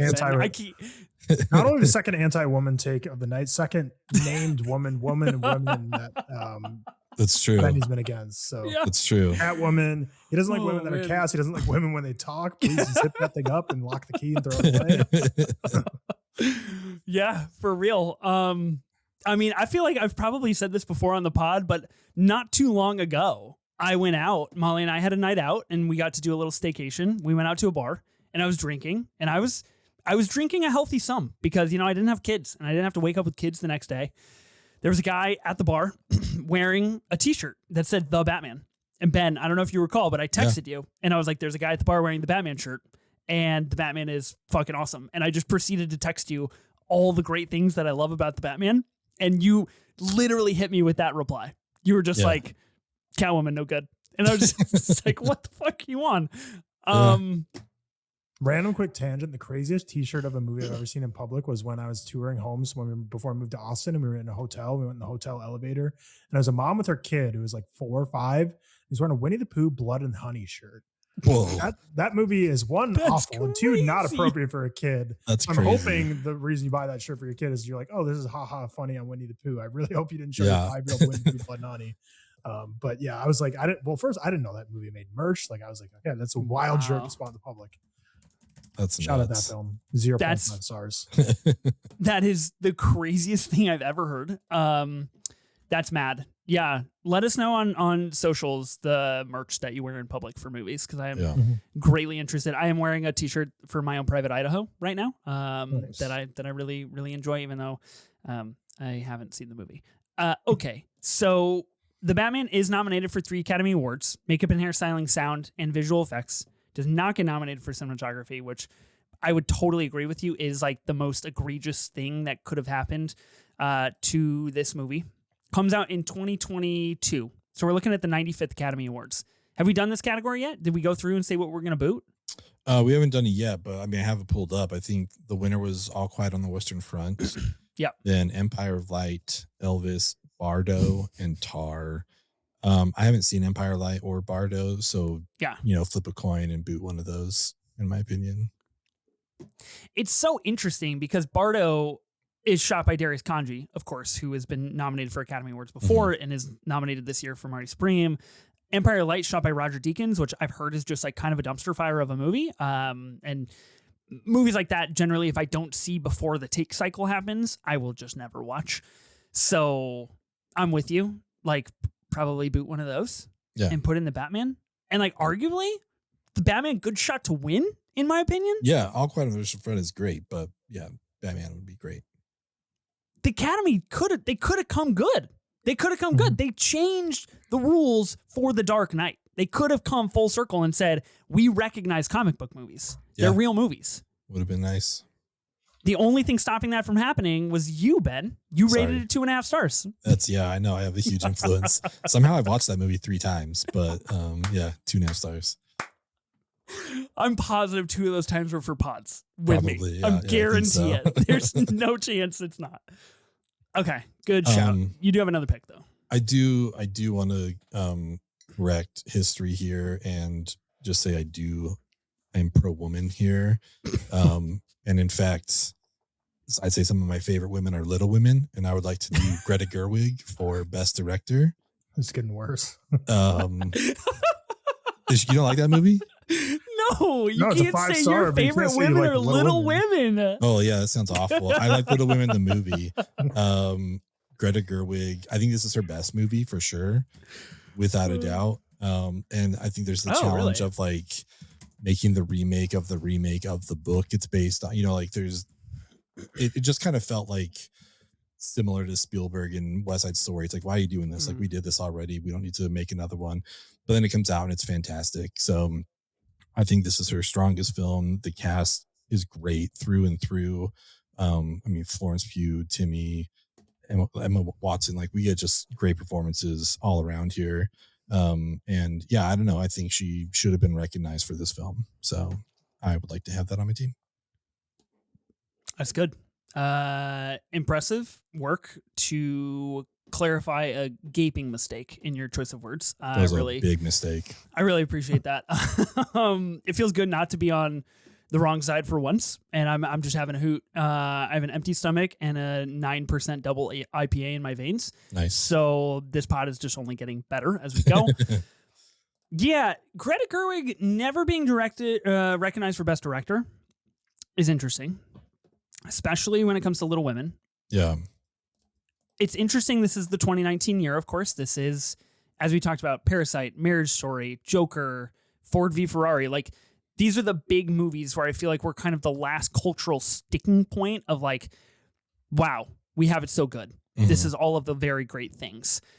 Bong Joon-ho wins for Parasite here. Scorsese nominated for The Irishman. Todd Phillips for Joker. Sam Mendes for 1917. Tarantino for Once Upon a Time in Hollywood. And Ben, you would get rid of Todd Phillips. Yes. I would agree. I would actually agree with you. Yeah, that's got to go. Tough. And yeah, we just had like the Academy should recognize comic book movies conversation. They recognize Joker, sure, I get it. That wasn't the movie to recognize, guys. No, not at all. I still love Joker. I still do. It just works for me, but I see the flaws in like the public perception, and it really has become like the American Psycho of the 2020s, which is really unfortunate. How are we feeling about Narnia for Greta? Not great. Okay, great. To be fair, I don't think any even if it wasn't Netflix and even if it's any other director, it's just Narnia has just never really moved the needle for me. I don't think I'd really ever be that excited for it. Yeah. Not a big C.S. Lewis guy. Okay. It's a good take. Yeah. Although the original movie as a kid made Turkish Delights look like the best thing in the world, which Turkish Delights are delicious. But man, was I let down when I had those the first time. It's like when you have Ratatouille for the first time, you're like, it's fine, but like the movie's false marketing this thing a little bit here. Yeah. Yeah. I just remember, I'm pretty sure Anne Hathaway's in the Narnia films, and I stand for that. Daniel Craig, Emma Mackey, Carey Mulligan, I believe Meryl Streep cast as Aslan in this new Narnia movie. So that'll be interesting. Netflix putting it in theaters, taking a bet on IMAX, and frankly, the weight of the theatrical distribution model for the future of streamers is on Greta's shoulders. No big deal. No pressure. Okay, great. Are we back to me? Back to you. Ooh, okay. Back to me. So I drafted 3 A24 movies, and I'm kind of at the tipping point where I kind of want to keep going because I'm having a good time. And I think that means something, you know? So with that being said, I like a lot of my picks. I'm going to punt picture one more time because I might drop the A24 shtick for my final pick. Okay. Just because I don't know if I can live with myself if I continue, but I have something on the short list. So I'm going to go cinematography. Got a couple movies here, but I think I'm going to go with a movie that I don't think received any award nominations. Nope, no award nominations. Came out in 2021. I think it's like definitely has its hive, has its people that recognize, hey, we should have recognized this more. Unfortunately, I think it comes out early in 2021, pretty close to post-pandemic, where not a lot of people are going to see movies. It is a big-time movie theater movie. So in cinematography, I am going to be drafting The Green Knight. Mm-hmm. This is David Lowery's take on Sir Gawain and The Green Knight, essentially the fable and fantasy retelling of the medieval story, which features a talking fox and giant stone people, and Ralph Fiennes as a talking tree man. Ray Fiennes. Yeah, Ray Fiennes, excuse me. So, who also played in the Fantastic Four. So he's just really good at playing fantasy talking characters. This movie fucking rocks, and I think is incredible, and does feel now that it has its like hive of people where it's like we should have recognized that when we had the chance. Yeah, I had it on my short list for even picture. So yeah, wow, this is nice. a real solid pick. This is a good movie. Yeah, it was on my cinematography short list. I'm not high in the movie. It certainly has its hive. I watched it for the first time and the only time like 5 years ago, and I haven't seen it since. But since watching it, I've just heard so many people not only talk about it highly, but talk about it as like it's one of the great under talked about gems from the last 5-10 years. So certainly need to revisit it. Just didn't come around to me the first time, but the cinematography certainly did. It's a gorgeous movie. Yeah, super gorgeous movie. Really interesting. So the cinematographer for this movie, Andrew Draws Palermo. I want to come back to this because we have to play our game here. So Greg Fraser wins for Dune this year, which is pretty undeniable, obviously. Mm-hmm. Nightmare Alley nominated, The Power of the Dog, The Tragedy of Macbeth, and West Side Story. Janusz Kaminski, of course, for West Side Story, longtime collaborator with Spielberg. I mean, I think you take away The Power of the Dog for me, like, it looks gorgeous, and all of these movies kind of share that idea of like they're big and they have vistas, I guess, really kind of except for West Side Story, but I like the other ones too much to get rid of. No, I think it's a solid call choice. Good call. Okay, so Andrew Draws Palermo shoots The Green Knight. He is the cinematographer. Now, he was also the director of photography for 2 episodes of Moon Knight, the best MCU TV show that there's ever been.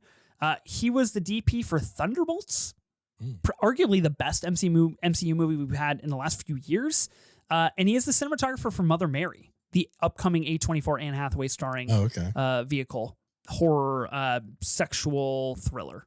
So that's pretty fascinating little amalgamation of like movies that he shot. Yeah. Pretty cool. Yeah, that's awesome. All right. I feel good about that. A24, put some respect. Doesn't get enough respect. Okay. Tyler, you have 2 picks. Yeah, I'm going to go with cinematography here. One of the best looking movies of this decade. This director's released multiple movies this decade that I would consider to be some of the best looking movies of the decade. The thing I love specifically about this director and the cinematography he works with and how the movies look is not afraid to embrace the digital age we live in, great at shooting cell phones, laptops, screens, able to incorporate technology brilliantly well. They were snubbed this year without a single nomination in terms of the year I'm talking about, but they're also snubbed this year with not a single nomination for their most recent film. And I'm going to go Decision to Leave here from Park Chan-wook. No Other Choice also, which I think might honestly be even better cinematography for me. There's both so great though. I love both those movies. Park Chan-wook continues to get disrespected by the Academy. When he was snubbed for Decision to Leave, I was like, I mean, clearly they got a vendetta against this guy. Last year he had the whole thing of like, it came out like he was like writing screenplays during the WGA strike. So like It's a little more understandable this year. Where I'm like, he probably burned some bridges in Hollywood that we're like, well, we're not voting for you. Kind of cross the picket line low key. But it seemed like international film this year was kind of a shoe in for it, but didn't get anything for No Other Choice. But Decision to Leave for cinematography is where I'm going to be going here. And that was 2022, the year All Quiet on the Western Front won. So we already talked about this year a bit. Bardo, which I actually really like that movie, and I really think the cinematography is fantastic. Elvis, it's definitely a love or hate the cinematography there. It's whizzing and whirring and nauseating, but in a way that works for me. Empire of Light is fine. The movie itself, not great. Cinematography is solid, but like Roger Deakins, he's never going to not be great. Tar, very perfect for the type of film it was. So I'd probably take out Empire of Light is the one I'd swap out for it. That was the first ever PR package I got for a film in my TikTok video. So little soft spot in my heart. I got the Blu-ray of it, and they sent little lore. British film. They sent a bunch of British candy that I'd never had because wisps. And if you have British listeners, like wisps is one. There's a bunch of like honeycomb ones, and it was fantastic, man. It made me think like American candy or chocolate specifically. I was like not on par. So that was just a bunch of candy for Empire of Light. But that's the one I'd be kicking out here. Wow. What's your number one? What's like your power rankings on candy bars? Where you at? Like, what's your go-to candy? Movie or non-movie related? Just, if you're going into the market. I don't really know. I'm more of a sweet guy. Like if I'm getting candy, I'd rather go like a Swedish Fish or like a Sour Patch Kid than I would ever go for like a Snickers or something. But if I had to go, I like Heath bars. Heath bars, I think are good take. Yeah, that's a great take. Some toffee, great stuff. How about you guys? Candy bar, number one. I mean, it's not a bar, but the sour gummy bears, the Haribo, those are probably my. I ate a whole package of those while getting tattooed the other day, so I love those things. Nice. I'm a 100 grand guy, so caramel just really does it for me. Chocolate caramel, little Rice Krispies in there, pretty good. Decision to Leave, high in my picture rankings, and was also my cinematography shortlist. I think one of the most gorgeous movies of the 2020s, undoubtedly. And, the day we're recording, it has been revealed that Neon has put up a billboard in the middle of LA that is essentially condemning the Academy for not nominating No Other Choice for any Academy Awards. And the tagline is a snub above the rest. So Tyler, very on brand for choosing a Park Chan-wook film. I think it is like truly one of the greatest crimes of like the modern Academy to leave him out of the conversation, especially this year with his movie No Other Choice, which is so crazy considering how global the Academy is now, where you have to assume exactly what you said, where there's just a lot of personal preference against him now, which really sucks. Yeah, Decision to Leave, just so good. Great sushi movie too. Eating those sushi boxes in the police station. Have you seen Decision to Leave, Ben? I have not, so I don't have a ton to contribute. I'm sorry. You should check it out, man. You should check it out. I literally own it. I bought it because I was excited to watch it. I just haven't thrown it on yet. It's really good. The background that I have on Letterboxd is when he's looking at the text bubbles. Just think it's like truly great stuff. You have another pick though. I do, and I'm going to go to my director now, and I'll go for a director who has never received an Academy Award nomination as a director. He has received one as a producer for a film, but it's not really the same as if you're actually getting the directing, you've actually crafted the film yourself and getting that nomination. Someone who I think has been snubbed several times within the last 5 years as well as before. Maybe one of these days. I mean, I guess they did have a movie release last year that didn't get any nominations, but when everyone saw it, I don't think anyone expected it to get nominations. But it's a man who's already been drafted for a film from 2024 for Challengers. I'm going to go to 2024 well again and go Queer, because I think that is one of the most fantastic movies I've seen in the last couple of years. The direction specifically, Luca is just channeling such primal artistic elements in that film, and the cinematography is brilliant. The score is incredible. Another Trent Reznor Atticus Ross score. You have a needle drop in there from Radiohead, I believe, or Nirvana. That's incredible. And the end of the movie is just insane with all the miniatures they use and the set and production design. Just loved it. And Daniel Craig given one of the best performances of the year as well. So I'm going Luca for Queer as director. This is a incredible pick. I really recognize this. I was at the world premiere of Queer when it premiered at TIFF, and Luca was there and introduced the film. Very, like we were talking at the top of the episode about Synecdoche, New York, very Synecdoche like coded in those ideals, both technically and thematically. I think some of Daniel Craig's like very, very best work. A movie that I remember walking out of really, really enjoying and really vibing with. And then I talked to Clayton Davis, who is the awards editor over Variety, and he was like, Luca's lost it. And I was like, oh no, that's not my take. So not nominated for anything. An A24 film, notably here as well. I think Daniel Craig was really big in the conversation that year of like the 6th spot. Is he going to get in or not? Obviously did not get in. A movie that is currently right outside of my recording like little space here, sitting on top of my physical media stack that I need to organize in my shelves. So movie I really like. Yeah, that was the year the Sean Baker won for Honora. Jacques Audiard's the easy one to take out for Emilie Perez, but I feel like it's boring because we've just been kind of dogging on Emilie Perez. So the other nominees for Best Director were Brady Corbet, Coralie Farge, and James Mangold. I'm kicking out James Mangold. I really didn't care for A Complete Unknown whatsoever. I thought that was just a complete dud of a movie. I was like honestly kind of pissed off leaving the theater because of how much I felt like my time was wasted. So I'd kick him out there, James Mangold. But he's such a clear like industry guy. He's done so many, gun for hire projects in the past 20 years that it was his time to get a nomination. But I would put Luca in for either Challengers or Queer, but I'll pick Queer here since Challengers have been taken. But both those movies are incredible. Yeah, great shout. A movie that I think not a lot of people have seen, and that I would like highly recommend people seeking out. I think it's like really, really, really good. Ben, I don't remember if you had seen that because it was on our A24 schedule, and then I think we had kind of concluded the pod before we were able to roll around. This notably came out during the holiday season with Baby Girl, We Live in Time, a couple of those like bigger A24 releases. Yeah, like this round, I'm 0 for 2 on Tyler's picks. I have not seen this either, so not a ton to contribute. Okay, great Jason Schwartzman performance in this as well. For people who are big fans of his. Okay. Ooh, back to me already. Wow. I have wild card and I have picture. Wild card, I'm just going to do the only other thing I have shortlisted here. I feel like this is good. And then I can punt picture and really decide, is it an A24 team or not? Something we're all heavily invested in. So in wild card, like I mentioned earlier, I'm going to go back to the actor category. I actually think it's like pretty stacked category for snubs and for things that should have gotten nominated. We just briefly talked about Daniel Craig for Queer. Could have been in there as well. I have a great looking short list. I'm gonna zag.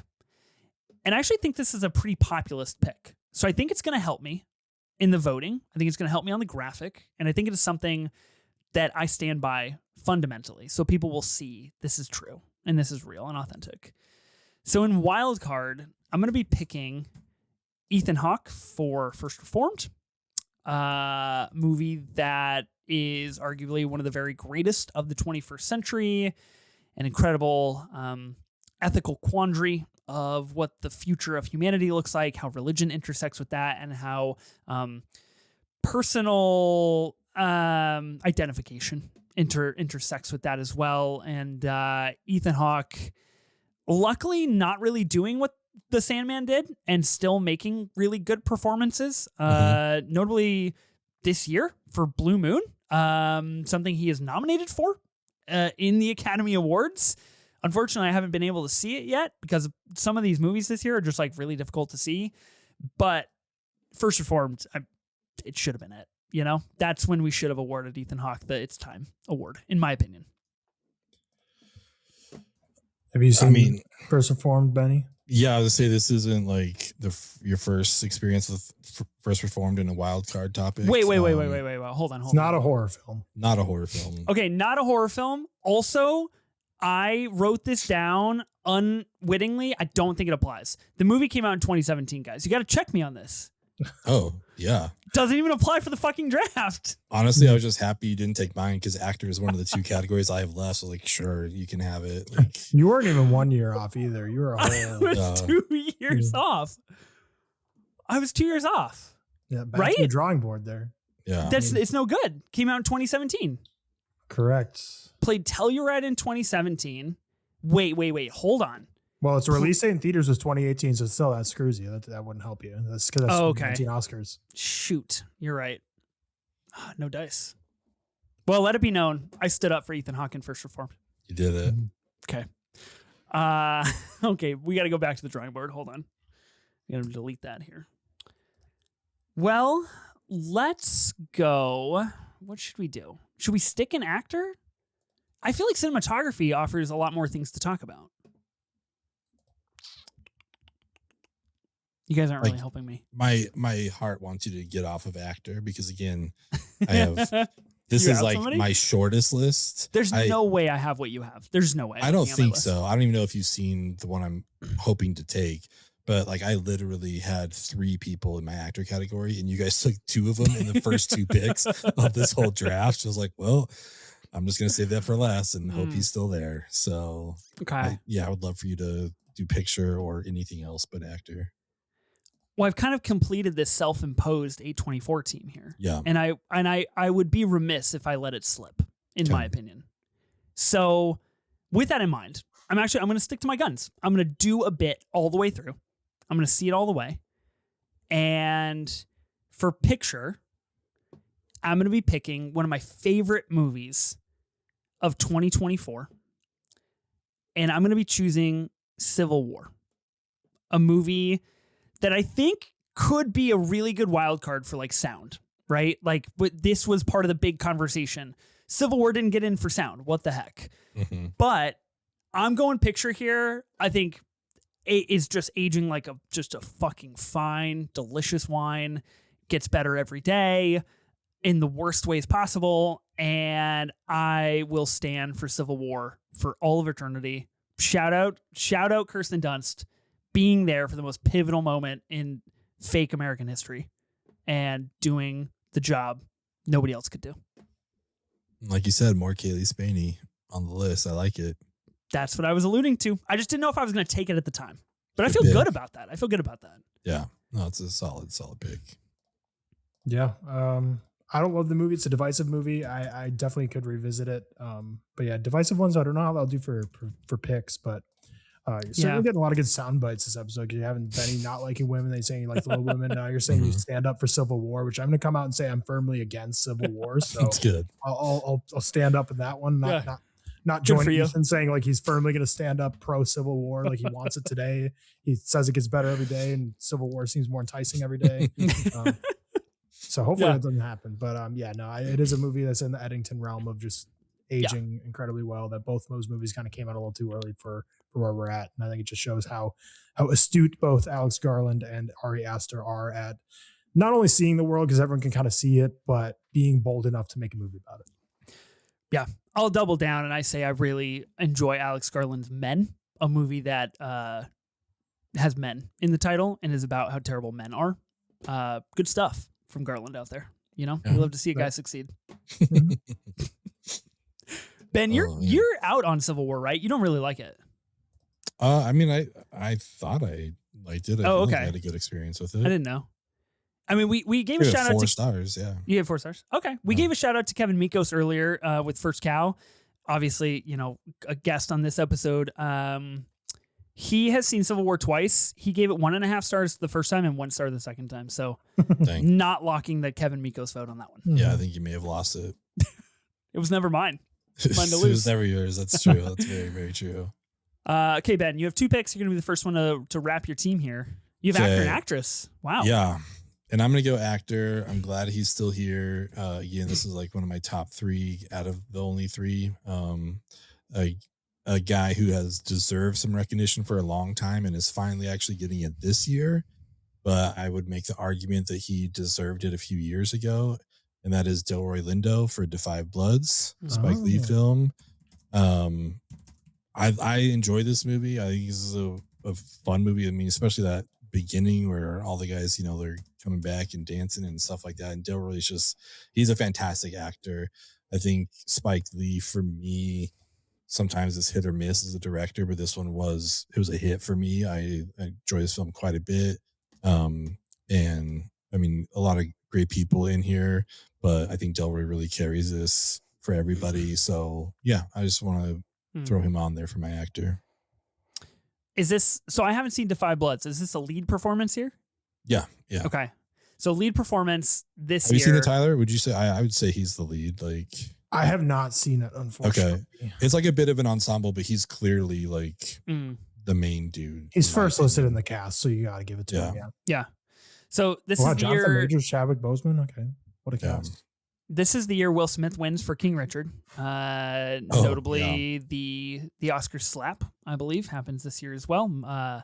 Minutes before he is awarded an Academy Award. Javier Bardem is nominated for Being the Ricardos, Benedict Cumberbatch for The Power of the Dog, Andrew Garfield for Tick, Tick, Boom, and Denzel Washington for The Tragedy of Macbeth. I liked that performance, actually. Yeah, that was quite good. Really slept on movie. I might do Javier for the Ricardos. I think that's what I would dump. Yep. So, Good shout for sure. Yeah. Nice. Okay, yeah. Delroy Lindo, I think kind of him and Wunmi Musaki being the two acting nominations to push Sinners to 16 noms this year is pretty big. I think no precursor support for really either of them, and Delroy on the morning basically just like showing up, getting a nomination is part of this bigger conversation that we talked about at the top of the pod of like, does Sinners have it all to like take the night by storm? And it seems like they might. So that'll be an interesting race to see play out. I don't think he has a real shot at winning this year, but it's cool that he's in the mix. For sure. 100%. And then, for actress, I'm going to go back to 2019. To me, this was almost as, on the same level as Sandler, kind of getting ghosted here, but I'm going to go with Lupita Nyong'o for us. I mean, a great dual performance here. We got two of her, and I think both of them were fantastic. I really enjoyed this film. I think you make the argument it's the lesser of Jordan Peele's 3 films, but I really like this one quite a bit. And I think she deserved the recognition. I think horror is hard, for the Academy to recognize, unfortunately. But I think she totally deserved it. So yeah, that's who I want to have on my team. And I think for the first time tonight, the person I would boot was the winner. Renee Zellweger for Judy. I would boot her out, get Lupita in there. Also Scarjo for Marriage Story, Charlize for Bombshell, Cynthia Erivo for Harriet, and Saoirse Ronan for Little Women. But I would boot Zellweger and give Lupita the win as well. Wow. And the win. It's I would do that. Big swap, big switch. Yeah. Are you aligned with that, Tyler? Let me see. I think I'm giving Scarjo the win here. She's really, I fantastic. I will definitely put in Lupita for sure. I would actually put in Lupita over Charlize Theron in Bombshell. I recently watched Bombshell, a movie that has aged immaculately poorly, and I think is like really quite average at best. Yeah, Lupita Nyong'o at least was on my short list for us to have in here. So yeah, fantastic pick. Good pick, man. Okay. Interesting that you went 2019 for horror. Arguably one of the bigger horror years we've had as of late, of like kind of the breakthrough of elevated horror with Midsommar, Hereditary, Us. We're getting all of these lead actress performances that a lot of people argue are Oscars worthy. Yeah. So that's pretty cool. Okay. You finished your team. I have a wild card to go. Can't pick Ethan Hawke in First Reformed. I have to pick an A24 movie because that would be just a damn shame to make it this far and not pick an A24 movie. Has to be done. What's on the board? Well, Tyler, you have your wild card, right? You still have a wild card to go?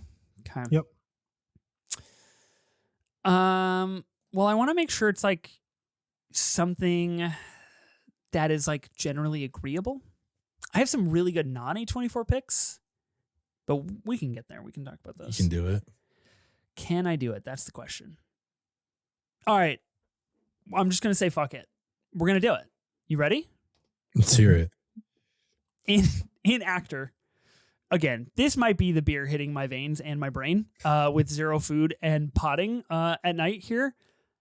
But in actor, I'm throwing down Joaquin Phoenix for Beau is Afraid. Okay. 2023, Beau is Afraid. Recently rewatched it in prep for Eddington, of course, Ari Aster's most recent film that was goose-egged this year at the Academy Awards, of course. Movie arguably way ahead of its time. This performance is absolutely insane and off the hinges and would never in a million years be recognized by the Academy. So I'm recognizing it here. I'm using this space to say, I see what you did, Joaquin, and keep doing it and keep working with Ari and making weird shit. We already went through this list. This is the Cillian Murphy year for Oppenheimer. Bradley Cooper, Coleman Domingo, Paul Giamatti, Jeffrey Wright.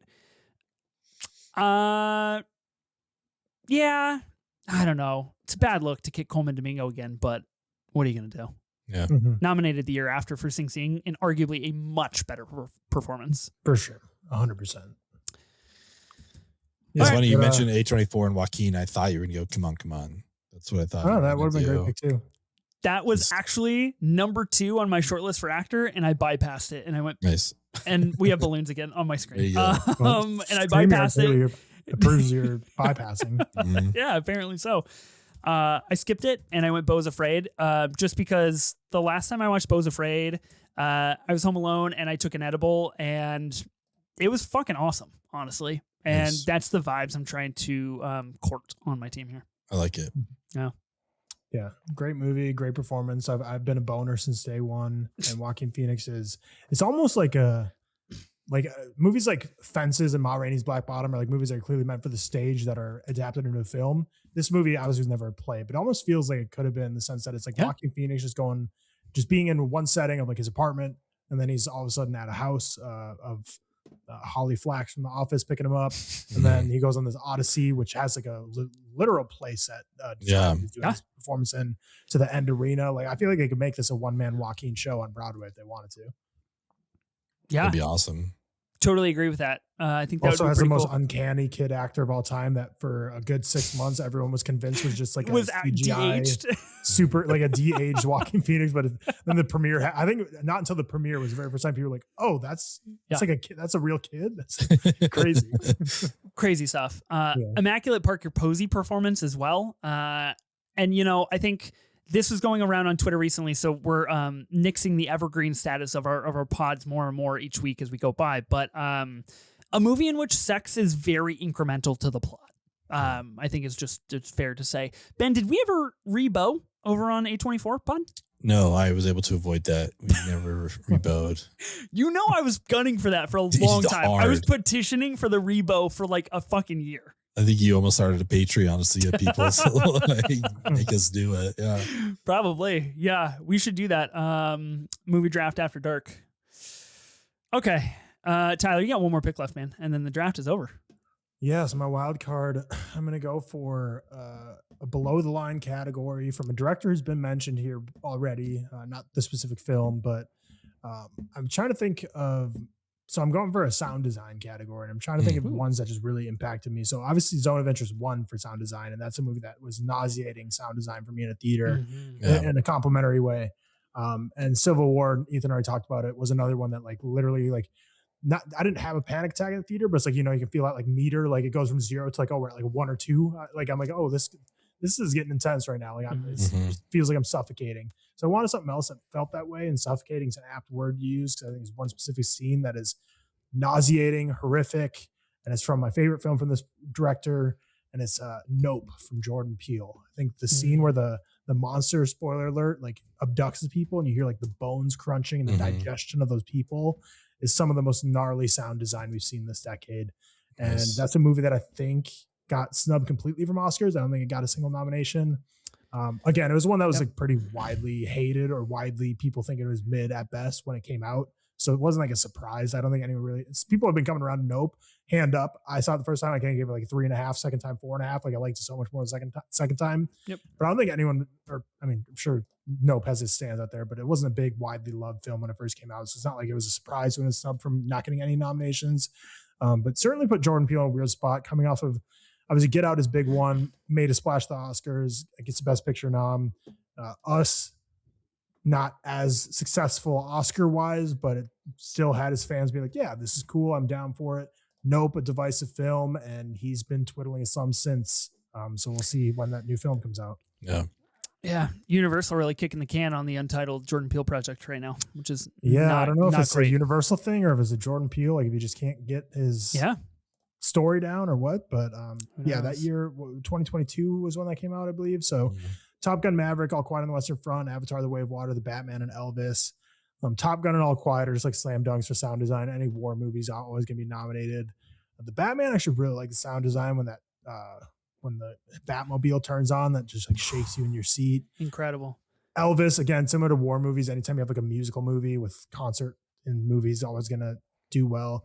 Avatar's like one of my favorite movies of the decade, but if I had to go for sound design purely, Avatar: The Way of Water, I guess, is who I would boot, and I would put in Nope. But yeah. I actually agree with that. That's where I was going to go as well. Yeah. Yeah. I think Nope completely looked over. I do think what you said, Tyler, a movie that when it came out, I think people were like, ooh, I don't know if Peele was ready for this. I don't know if this was the time for him to make his Jaws or for him to kind of like do the big spectacle movie. I remember seeing in IMAX being like, yeah, pretty good. But like, I don't know. And then I revisited it for the Astor Eggers Peele collab that we did recently here on the show. Just complete 5-star masterpiece in my opinion. That came at number 6 out of 11, courtesy of Ben. You're welcome. That was one of your biggest blow-ups I think I've ever witnessed in my life. Is that when Molly came to check on you? Is that yeah. That is the episode. You're right. That is the episode and the pick where Molly, my partner, came all the way up the stairs because I record upstairs while everybody is like doing bedtime stuff. And she came and she opened the little door here and was like, "Are you okay? I thought you fell over and had a medical emergency." And I was like, "No, Ben just played Nope at fucking 6." Oh man. Yeah. That episode. I can't wait to do the AJR collab whenever one of those directors comes out with a new movie. It's which would be this year with Eggers coming out with Werewolf. Oh, that's right. Yeah. So we'll have 12 to draft from then, which will be fun, obviously. Nope is great. Great shout. Good pick, Tyler. Do you have any Nope thoughts, Ben? I mean, I'm pro Nope. I think it's great. I think you give it 4 stars. Like I'm a big fan. Okay. Okay. Well, with that pick, we have completed the biggest Oscar snubs of the decade draft here on the Movie Draft Podcast. Let's read through our teams quickly. Let's do some honorable mentions because I definitely have some honorable mentions that are still sitting on my short lists. Let's read what we drafted, the movie that it pertains to, and then the category which we took it. Tyler, you want to read your team first? Yeah, I selected Zac Efron for The Iron Claw for Best Actor snub. Kaylee Spaney and Priscilla as the Best Actress snub. First Cow from director Kelly Reichardt for a Best Picture snub. Decision to Leave from Park Chan-wook, but the cinematography specifically, that snub. Luca Guadagnino for Queer for director, that being snubbed, and then sound design of Nope as my wild card for being snubbed. I was just counting. All in all, out of the 18 picks, we have 11 A24 films that we have chosen here. Really interesting. For actor, I chose Adam Sandler for Uncut Gems. For actress, I chose Nicole Kidman for Baby Girl. In director, I picked Celine Song for Past Lives. In cinematography, I chose The Green Knight. In picture, I chose Civil War. And for wildcard, I chose Joaquin Phoenix in Beau is Afraid. Ben, what's your team? Kicked off with the wild card. I did Trent Reznor and Atticus Ross for the score of Challengers. Best picture, I did After Sun. Cinematography, I did the 2.5-star film The Batman. Director, I did Greta Gerwig for Little Women. Actor, Delroy Lindo for Da 5 Bloods. And actress, Lupita Nyong'o for Us. How many watches do you think it'll take before you bump up The Batman? Like, when are you coming around? You know what I mean? Yeah, I don't know. I mean, I just don't know. I don't know how many it's going to take. We'll get there. You so graciously, the best friend that you are, bought me the Batman Steelbook 4K for my birthday. Just one of my nearest and dearest things that I own. I just want to say that it takes a big man to buy something he doesn't like when he knows someone else likes it. You know? Yeah, you got it. It's really great stuff. Who's winning this draft, in your guys' opinion? I don't know. I mean, I feel like we've all got solid teams. Like, I know it's a cop-out answer, but like, I have no idea what the people. I know K Meeks is going for Tyler, so he's already one vote ahead of us. You know, it's true. I have no idea. I do think the Challengers After Sun, the Batman and Little Women run that looks really good on a graphic. I gotta say. Yeah. Okay. Well, we've completed the draft here. Let's do some quick honorable mentions. Tyler, you want to go through anything, any category, any movie, whatever you got? Yeah. So picture, I mean, 3 of them were drafted in other categories. Decision to Leave, Nope, and The Batman were on my short list. Also had Babylon, of course, which you talked about. Actress, I had Renata Reinsva for The Worst Person in the World, one of my favorite movies of the decade. I also had that. Yep. Director short list, Denis Villeneuve, famously not getting nominated for Dune. Charlie Kaufman, I'm thinking of Ending Things. Park Chan-wook, Decision to Leave, and then Jordan Peele, I have Nope, and then cinematography. Lastly, I also had Nope, and then Portrait of Lady on Fire, and then also I guess for wildcard for score, I had Tenet from Ludwig Göransson. Ooh, nice. I was just listening to that score the other day. Banging score, incredible banging score. Ludwig Göransson, I mean, arguably someone working at the very top of his game, and I know he's winning awards, but like it just doesn't feel like enough, which is kind of crazy to say. Ben, what about you? Any honorable mentions? I mean, some Tyler mentioned, but also cinematography, Top Gun Maverick. You know, I thought maybe that would have got some recognition for what they did. A lot of wild cards. J-Lo for Hustlers, supporting actress. Mike Fye, supporting actor for West Side Story. And I thought maybe one of you guys would take Oppenheimer for visual effects. It's kind of surprising that didn't get nominated. Yeah, interesting. Well, talking about films that got nominated a lot that were still kind of snubbed in certain categories. I had, let me validate this before I Ethan Hawke it. Hold on one second. I need to make sure. 2004. Need to make sure we're working with the same thing. Yeah. Okay. So, this will come as no surprise to you guys or really anybody else. I've got Bradley Cooper in director for Maestro. I was really pulling for the actor director double nom that year. Movie that got 7 Academy Award nominations, walked home empty-handed, unfortunately. It's just kind of the Netflix of everything, and I guess people hate guys who try. In picture, I had The Worst Person in the World. I was really up against, so I chose Civil War. The non-A24 movie that I really wanted was Furiosa, a Mad Max saga, a movie that I kind of talk about a lot, so I kind of tried to veer away from that a little bit, but I do think would have been something. Chazelle for Babylon. The pick that I alluded to earlier in director that would have given everybody an aneurysm and essentially lost us hundreds of listens. Francis Ford Coppola from Megalopolis, just doing the Lord's work out here, really directing, capital D, making a movie. And I think that is worth a shout on some level. I kind of wish you would have done it because then Tyler and I would have 50-50 shot to win this thing. It would have been nice to just have one team out of the running. So really would have given you the upper hand. That's true. I did have Joaquin Phoenix in Come On, Come On. I had DiCaprio in Don't Look Up. I think a performance that gets overlooked a lot. Joaquin Phoenix in Beau's Afraid is what I did select. I'll green that on my short. I had Koji Yakushu in Perfect Days for a lead actor as well. A movie that I think obviously revolves directly around him. And then Michael Fassbender for The Killer was an actor shot for me. I mentioned Florence Pugh in Midsommar when we were talking kind of about horror. I put Lady Gaga for House of Gucci. I thought that would be funny. And I stand by it. I also put Anne Hathaway for Eileen, specifically because she has blonde hair in Eileen. And we talked about Nicole Kidman having blonde hair earlier in this pod. So if that's any insight into my brain, that could be helpful for anybody. Cinematography had The Lighthouse, Tenet, The Worst Person in the World, Drive My Car, The Northman, Godzilla -1, and I Saw the TV Glow. All movies that did not get any recognition when it came to that category. Nice. Thanks, guys. Thanks, Tyler. Thanks, Ben, for joining on a progressively more deranged draft, especially for myself. Tyler, if people want to find more of you, where can they find you at? Yeah, check us out on the Reeltok Podcast, or just search my name for myself. We have a fun collab ranking of our own that'll be up by the time this goes out, but it comes out on Thursday, where we collab ranked Star Wars, Harry Potter, Lord of the Rings, and Avatar, all 25 movies of those franchises, and it took a long time. But it's fun. I take a lot of inspiration from this podcast. I know you give props to Screen Drafts for inspiring. So it's like we give shout out to Movie Draft Pod, who gives shout out to Screen Drafts. It's like we have a chain link of shout outs for these drafts keep growing, but they're always fun. Love being on the show. I always say every time, I love the show so much. Listen to it all the time. It's my favorite podcast to have in while I'm going on walks or just driving around. So keep up the great work, and always love coming on.